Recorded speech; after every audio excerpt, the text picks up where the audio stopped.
जाए साहब ऐसा मच्छी बना रहे हैं मैंने अच्छा साल मैं मच्छी बना रहा मजोटी वीडियो वेखी मच्छी बनती सालन मैं ना मैं चस कर दे खाओ सही सिर्फ 10 मिनट वेट करो बनाना ये भी है ये मच्छी बनाना जी तो क्या है ये रहू है जी काला रहू ये तो मतलब क्या लमगडू है या एक खाने पता रहना उन्नी गल बननी करता क्या मैं तो दूं है या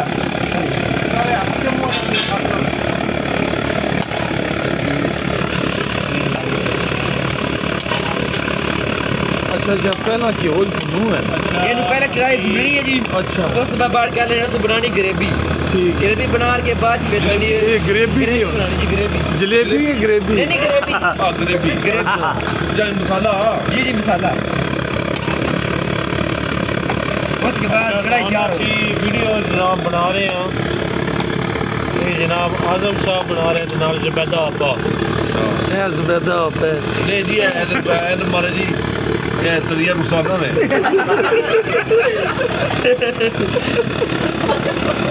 स्नैपचैट बनाया हाय हाय हेलो प्लेट लेके साफ तू